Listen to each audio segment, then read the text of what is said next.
करा कि प्रथम 40 घन पूर्णांक का योग ज्ञात कीजिए जो 6 से विभाज्य है। ऐसे प्रथम 40 पदों का योग यानी n बराबर 40। तो ध्यान से देखिए, तो हम पहले करा कि 6 से क्या हो विभाजित हो, यानी कि 6 से विभाज्य प्रथम 40 घन पूर्णांक है ना, जो क्या होगा 6 से विभाज्य, 6 से विभाज्य यानी कि पहला a होगा है ना, या फिर हम यहाँ लिख देंगे एपी का अनुक्रम, एपी का अनुक्रम। आपको अनुक्रम क्या कीजिए, पहला तो 6 हो जाएगा, दूसरा 12, तीसरा 18, 24, इस तरीके से 40 पदों तक। कहाँ तक 40 पदों तक है ना। तो आप इसमें क्या कीजिए, ए बराबर क्या हो जाएगा 6, डी बराबर 12 माइनस 6 यानी कि A2 माइनस 7, इसका आ जाएगा कितना 6। क्लियर हो गया। n बराबर क्या है 40। आप यहाँ से क्या कीजिए, आप an ज्ञात भी कर सकते हैं, नहीं तो डायरेक्ट SN भी ज्ञात कर सकते हैं। ठीक है, SN बराबर भी आप फॉर्मूला लगा सकते हैं, SN बराबर n/2 into 2a plus n-1 into D, इस प्रकार से। तो यहाँ पर कितना है 40 इंटू 2a कितना है 6 प्लस n कितना है 40 माइनस 1 डी कितना है बाबू 6। क्लियर है। अब क्या करना है, 40 को आप काट सकते हैं 20 बार में, यानी कि आपको 20 और इस तरीके से आपको 6 दूनी 12 प्लस है जी, हाँ 12 प्लस 39 में से 6 गुना कर दीजिए, यानी कि 39 गुने 6 है ना। तब 20 और 12 प्लस 6 9 6 54 के 4 बाकी 5 6 18 5 8 5 23 इस तरीके से। उसके बाद 20 और इसको गुना कर लीजिए, कितना हो जाएगा, अति जोड़ लीजिए 4 2 6 और उसके बाद 4 2 6 हुआ ना बच्चा, 4 हो जाएगा 2 हो जाएगा है ना। तो 6 दूनी 12 2 बाकी 1 4 दूनी 8 1 9 2 दूनी 4 1 4 हो जाएगा और यहाँ 0, इतना आपका आंसर है। के प्रथम 15 गुणजों का योग ज्ञात कीजिए। 8 के प्रथम 15 गुणज। आप इसको ध्यान से सुनिए, एक होता है गुणज और एक होता है गुणनफल, है ना। ये दोनों में अंतर होता है, ध्यान से सुन लीजिए एक बार। एक होता है गुणज और एक होता है गुणनफल। जैसे हम क्या कहें कि जैसे आपको कह दें कि 15 का आप गुणज और गुणनफल ज्ञात कीजिए, ठीक है। तो 15 का गुणज होगा 15, 30, 45 और क्या 60, इस प्रकार से। लेकिन आपको बोला जाए गुणनफल ज्ञात कीजिए, क्या गुणनफल, तो यानी कि 15 किससे किससे कटता है, 1 से, 3 से, 5 से और 15 से। ये आपका क्या हो जाएगा गुणनफल, ठीक है। तो उसी प्रकार से आपको कह रहा है कि गुणज 8 के प्रथम 15 गुणज का क्या कीजिए योगफल ज्ञात कीजिए। तब पहला तो 8 हो जाएगा, दूसरा 8 16 हो जाएगा, 24 हो जाएगा। इसी प्रकार से 8 को 15 से गुना कर दीजिए, 15 × 20 यानी 120। ये लास्ट पद ना हो गया हमको जी, 120 अंतिम हो गया। तो यानी कि इसमें जो होगा a बराबर 8 होगा, d बराबर होगा 16 माइनस 8 यानी कि 8, और an बराबर हो जाएगा कितना 120। अब बात आ गया कि n हमको मालूम नहीं है, तो आप पहले n निकालिए, तो n से आपको n निकल जाएगा, a plus n minus 1 into D. तो कितना है 120 ना है बाबू, 120। और a कितना है 8 प्लस n कितना है, n तो नहीं है, और d कितना है 8 है ना। अब क्या होगा, इसको इधर लाइए, तो 120 माइनस 8 बराबर n माइनस 1 इंटू 8। इसको घटा लीजिए, n माइनस 1 इंटू 8 कर लेते हैं, इसको घटाइएगा तो कितना 112। ये गुना में ना बच्चा, तो इधर क्या चीज़ में, भागा में। तो क्या होगा, इसको भागा में कर लीजिए आप, n माइनस 1 बराबर 112/8। काटिए इसको कै बार में, 14 8 बारी होतल से 14 बार में, है ना, हो जाएगा। अब इसके बाद क्या होगा, n माइनस n बराबर कर लीजिए 14 और इधर प्लस में 1, तो n बराबर कितना होगा 15। इतना दूर तो हम चले आए, हमको योग ज्ञात करना था ना बाबू, तो हम SN बराबर फार्मूला लगाएंगे, तो n/2 into a plus l, क्योंकि l इसलिए लगाया क्योंकि अंतिम पद हमको मालूम है ना। तो क्या हो जाएगा 15/2 इंटू a कितना है, a जो है 8 है, प्लस l कितना है 120। तो 15/2 इंटू 128 काट लीजिए, 2 छक 12 2 चौका 15 चौके 60 6 हो जाएगा। अब 15 छक्का 90 90 और कितना 6 96 960।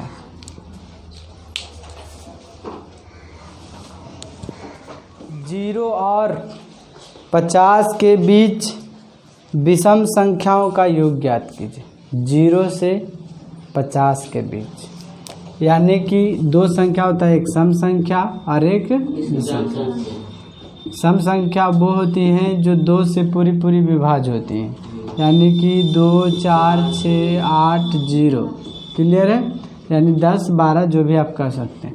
विषम संख्या 1 3 5 7 9 इस प्रकार से। तो कह रहा था हमको कि 0 से 50 के बीच विषम संख्या लिखना है हमको, यानी कि ऐसी कोई संख्या नहीं लिखनी है जो 2 से क्या हो जाए, विभाज्य हो जाए, ऐसा नहीं लिखना है आपको, विषम लिखना है, ऑड नंबर लिखना है। चलिए, तो क्या करना है आपको, लिखेंगे 0 से 50 तक विषम संख्याओं का अनुक्रम, विषम संख्याओं का अनुक्रम, क्लियर है, विषम संख्याओं का अनुक्रम। तो क्या होगा बच्चा, पहला 1 हो जाएगा, 3 हो जाएगा, 5 हो जाएगा, 7 हो जाएगा, 9 हो जाएगा। इस तरह डॉट डॉट डॉट करके पीछे से चले आइए तो 49 हो जाएगा। 50 तो होगा नहीं, क्योंकि 50 जो है सम संख्या है। क्लियर हो गया। अब यहाँ से आपको लिखना a बराबर क्या होगा 1, d बराबर क्या होगा a2 माइनस a1, यानी कि 3 माइनस 1 यानी कि 2। क्लियर है। और जो है an आपका दिया गया है 49, अंतिम पद। क्लियर है। तो आपको क्या करना है, योग पूछ रहा था ना हमसे, तब पहले आप an निकालिए, an बराबर a plus n minus 1 into D. तो ये कितना है 49 न है, और इधर a बराबर 1 प्लस n कितना है, n तो नहीं जानते, और d कितना है 2। एक इधर कर लीजिए, 49 माइनस 1 बराबर n माइनस 1 इंटू 2। अब घटा लीजिएगा तो n माइनस 1 इंटू 2 बराबर 48। इधर गुना में उधर भागा, n माइनस 1 बराबर 48/2 कट जाएगा 24, यानी n बराबर 24 प्लस 1, n बराबर कितना 25। क्लियर है, इतना दूर कंप्लीट है। अब चलिए हम बात करते हैं योग की। तो एस एन बराबर लगा लीजिए n/2 इंटू ए प्लस एल, क्योंकि हमको अंतिम पद मालूम है ना। तो n कितना है 25/2 इंटू ए कितना 1 प्लस और 49 है, अंतिम पद कितना है 49 ना जी। 25/2 गुने 50, काट लीजिए 25 बार में, 25 का वर्ग होगा 625। 15 ध्यान से देखिएगा। कथा निर्माण कार्य से संबंधित किसी ठेके में एक निश्चित तिथि के बाद कार्य को विलंब से पूरा करने के लिए जुर्माना लगने का प्रावधान इस प्रकार है। पहले दिन 200 रुपया और दूसरे दिन 250 रुपये, तीसरे दिन 300 रुपये और अर्थात उत्तरोत्तर दिन का जुर्माना अपने ठीक पहले जुर्माने से 50 रुपया अधिक है। ठेकेदार ने जुर्माने के रूप में कथा 50 रुपया अधिक, एक ठेकेदार को जुर्माने के रूप में कितनी राशि अदा करनी पड़ेगी यदि वह कार्य में 30 दिन विलंब किया है। ध्यान से देखिएगा आप, अच्छे तरीके से देखिए। कहता एक ठेकेदार है जो हर रोज़ क्या करता है ना, अब्सेंट कर देता है काम में, लेकिन उसको क्या होता है कि पहले दिन का जुर्माना जो है उसको 200 रुपया देना पड़ता है। कितना 200, लेकिन उसके बाद फिर नहीं आता है ना 250 रुपया लगता है, ठीक है। उसके 300 रुपया लगता है, इसके बाद फिर नहीं आता है। इसी प्रकार से उसको लगते जाता है। अब पूरा 30 दिन नहीं आता है। कै दिन 30 दिन नहीं आता है। तो कहता है किसे कितना रुपया जो है जुर्माना क्या करना पड़ेगा, देना होगा। तो आप ध्यान से सुनिए कि आपको जो लिखेंगे प्राप्त, जो क्वेश्चन नंबर कितना है 15 ना, इससे जो प्राप्त अनुक्रम होगा, प्राप्त अनुक्रम होगा क्या जे देखें 200, 250, 300 और डॉट डॉट डॉट करके 30 दिनों तक। कई दिनों तक 30 दिनों तक इस प्रकार से जाएगा, ठीक है। तो आपको कितना उसको जुर्माना देना होगा जोड़ के जो पूछता है हमसे। तो ए बराबर कितना होगा 200, डी बराबर A2 माइनस A1 यानी कि 250 माइनस 200 यानी कि 50 रुपये। एन जो है आपका 30 है, एन मालूम नहीं है ना। तो कर लीजिए कितना होगा, एन बराबर होगा A plus N minus 1 into D, यानी कि 200 प्लस 30 माइनस 1 इंटू डी कितना 50, यानी 200 प्लस 29 गुने 50, 200 प्लस कितना 9 पचे 45 के 5 बाकी 4, 5 दूनी 10 4 14, 1450 है ना जी। अब इसके बाद इतना आया, आप इसको जोड़िए कितना हो जाएगा, यानी कि 1650। 1650 इतना दूर क्लियर हो गया। आप कहता है पूरा जोड़ के उसको कितना रुपया लगेगा, अर्थात हमें एस एन ज्ञात करना। एस एन बराबर n/2 इंटू ए प्लस एल। तो n कितना हमारे पास था 30 था, 30/2 इंटू ए 200 प्लस एल 1650, 30/2 गुने 1850।